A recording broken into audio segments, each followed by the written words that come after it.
Smart Parenting Fam! This is a brand new episode of Usap Tayo, and we are currently on the set of our first ever photo shoot as a family of 7. I know, right? We're not from this generation. Let's go.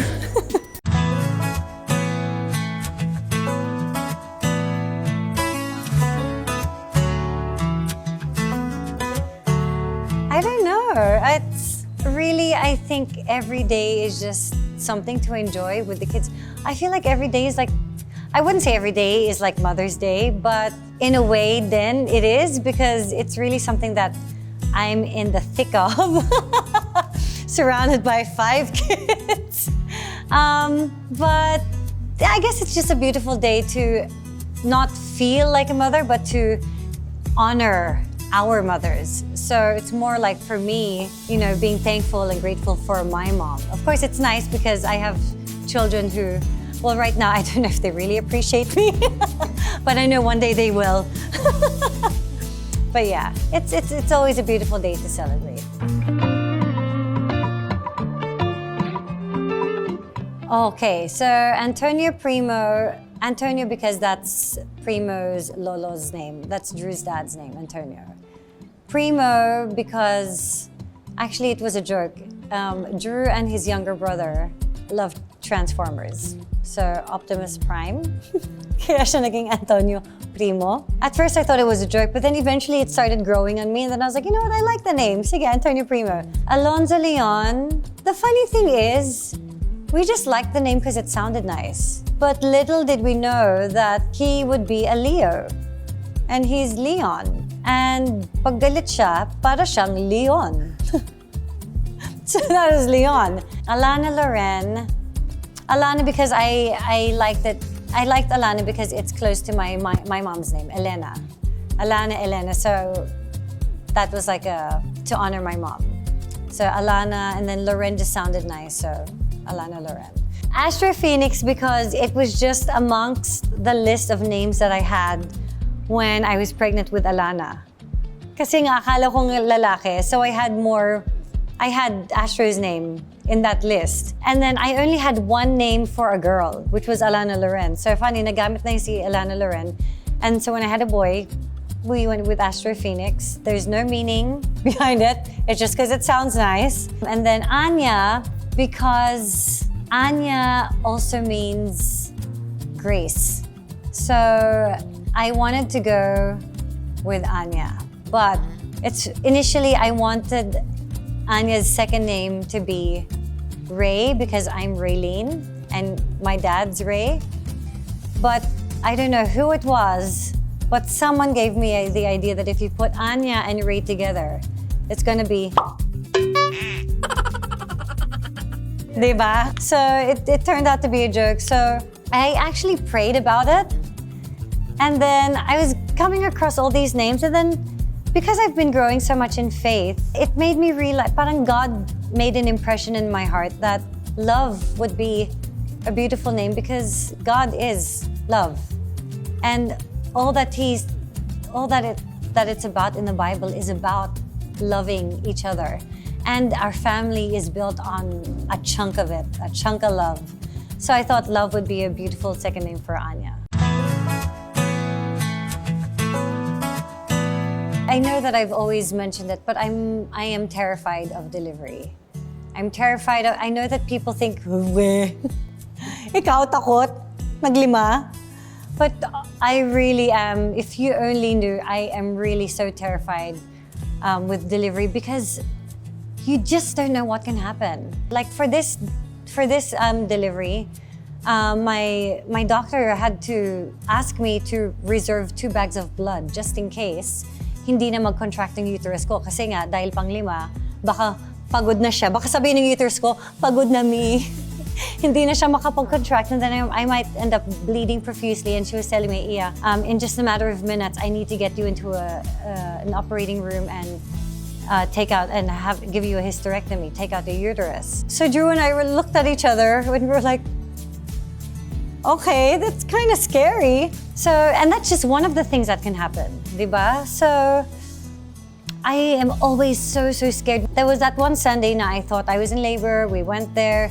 They checked me, I was just 1 to 2 cm lang, so they sent me home. And then, there were like probably 2 nights na siguro mga 2 a.m., doon ako nakakaramdam ng contractions. Mga 2-3 nights na ganon, which is why I had to have Astro sleep somewhere else kasi hindi ko ma-monitor yung contractions ko. Eventually, one morning, I could feel it again. So sabi ko, false labor na naman to. Sabi ko, ano ba to? Bakit dito ko pa naramdaman? Hanggang sa in the morning, Drew asked me, kamusta ka? Do you think that's the real thing? Sabi ko, it's not the real thing. I don't have any blood yet. My water hasn't broken yet. Hindi pa to. Sabi niya, sure ka ba? Can you please ask the doctor? I said, yes, love. Okay, I'll ask the doctor. So sabi niya, so can I go to golf? Sabi ko, yeah, you're safe. Go to golf. Ako naman, nag-ayos na ako para pumunta sa gym. Kasi ayoko nang isipin yung contractions ko kasi feeling ko nga, it's a prank. So I got ready, got into the car. I was about to drive off. And then I messaged my doctor. I said, Doc, ganito, ganyan, I'm feeling, but wala pang blood, wala pang water, so I feel like it's not doing anything. Sabi niya, basta monitor your contractions. If it's every 5 minutes, please go to the hospital na. And then I monitored.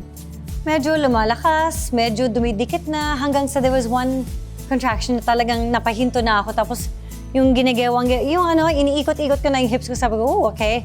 Medyo na to And then when I noticed na medyo the intervals were getting closer together, I messaged Nadra, I said, love, I think I'm gonna get ready now to go to the hospital. And then I told my doctors na din. Got to the hospital at 10. They checked me and I was surprisingly at 6 cm. So I was so happy. Sabi ko, oh, is it safe to say I'm gonna deliver today? Tapos sabi niya, yes ma'am, you're gonna deliver today. You're gonna give birth today. Drew arrived 10:15. So siguro mga 10:30 na sa birthing suite na ako. My doctor said, okay, Iya, just walk around because medyo mataas pa yung ulo. So just walk around. So I was walking around listening to my gospel music. And then 10:45, my water broke. In that instant, I felt the pain. I ran to the bathroom and then the nurse came after me. Sabi niya, Ma'am, wag po kayo dyan. Yes, and then so I had to weigh it out. Okay, it's either, I had to think of the 2 worst scenarios. Manganganak ako sa toilet or jejebs ako sa kama. So that explains kung bakit ako nakaluhod sa kama when I gave birth. Because I was just kneeling. And then, I could really feel those were the painful contractions. And then eventually, everything went zen. And all the fear that I had leading up to the days leading up to delivery, all of the anxiety, all of the fear, all of that was gone.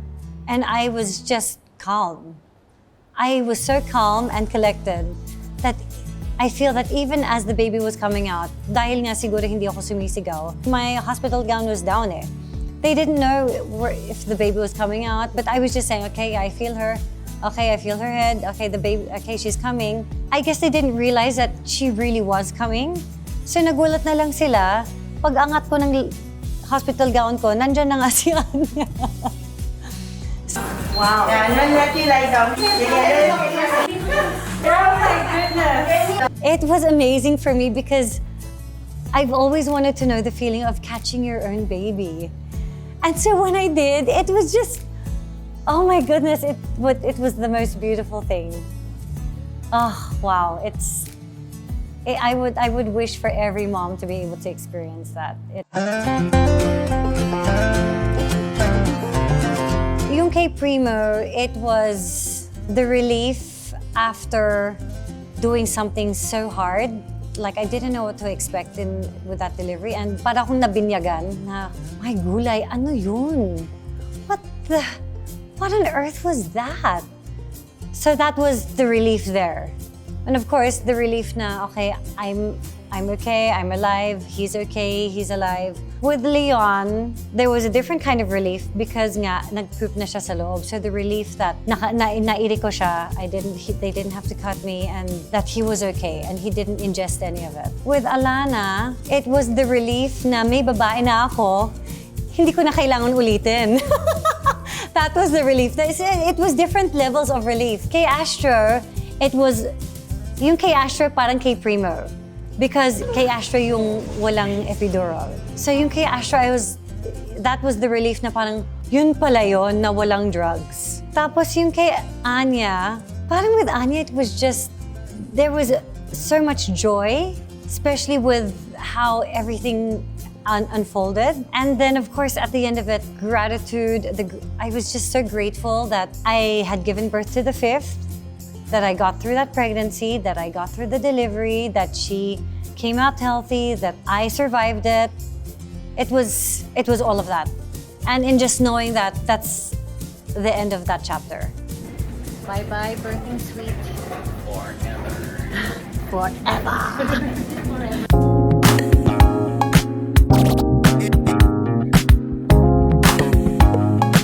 Done with, actually, I don't know where we are in the shoot right now.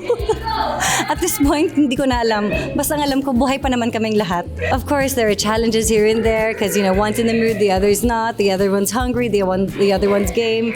But you know what? That's all part of the fun. Nothing that we're not used to. Siyempre, ito tulog na tulog.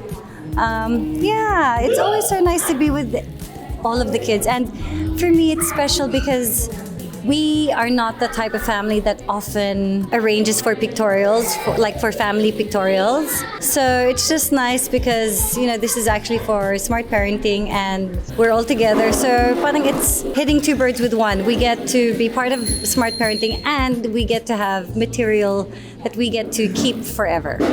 So yeah.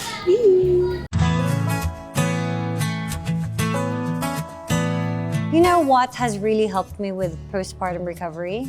Having a night nurse. And I know it's a luxury, but you know what? We live in the Philippines where we're lucky to even have that option because I have family in Australia, I have family in the States, I have followers from all over the world and how they wish that they even had that option to have a night nurse. So, we have that option here in the Philippines. So parang make the most out of it. Honestly, yes, it's extra money, but it's your sanity. It's your health. And I feel that it's part of my postpartum recovery package. It's not like you're gonna get a night nurse for 10 more years. You're just getting a night nurse just for that fourth trimester that they say, diba? And which is the hardest part, especially when you're settling into being a mom or settling into just having a newborn. Though that time is so crucial because you're still recovering. It's hard to move around. Your body is still adjusting. Your hormones are still all over the place. You lack sleep. And then eventually, it's like compounded sleep deprivation. So it really adds up. And so to have a nurse that can help you or a caregiver that can help you during those times, it does wonders to a mama's recovery. Well, yung big role kasi ni Drew is that he has to make the big adjustment with the older kids. As a dad, it's helping the kids adjust with bedtime when the new one arrives. And I think he's just been really supportive with letting me get my me time, letting me get my workout in, letting me get movement in. And he doesn't take it to heart kapag kalingi pa yung mga bata sa akin. He just knows that, okay, it's a phase right now where they just need mama more, but balang araw akin ka boy. Ganun siya. And eventually, ganun na nga. So yeah, that's how he supports me. Of course, he'll support me with if I'm craving for something, if there's something that I want to eat, he'll cook for me or prepare my food. So that's how he has helped. And of course, he has helped with just being supportive of the things that I tell him that I need. So like with the night nurse.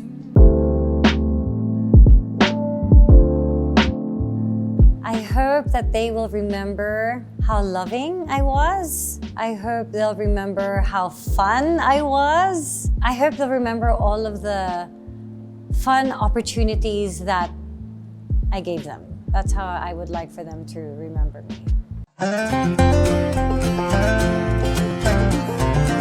Siguro, si Leon. Leon says the funniest things.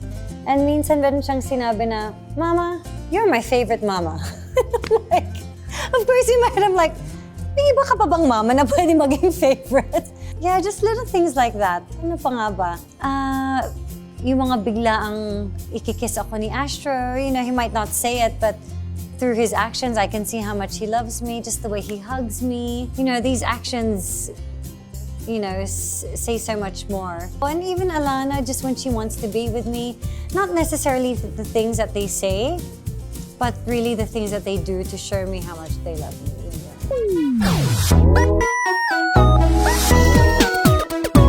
What excites me the most is being able to travel with them. I can't wait to go on girly trips with them. Yeah, that's really what excites me the most.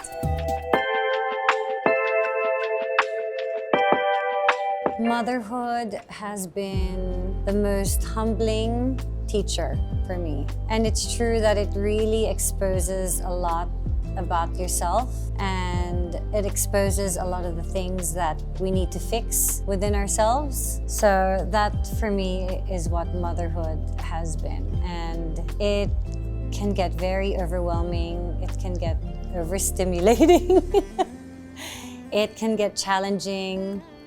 But you know, if you take the time to just be still and talk to God, there's a lot that He can expose and help you through. I guess the reason why I've grown so much in faith is because I know how much of God's grace has gotten me this far. And when you know how little strength you actually have, you'll find the strength that you do have that God can provide, that only He can provide. The most beautiful thing that's come out of motherhood is not just, of course, my children, but for me, it's the faith that it has given me. Because it's true, I see God's grace in every little face.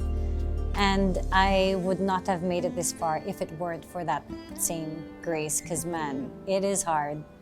And I wouldn't have been able to do it without the faith that I have now.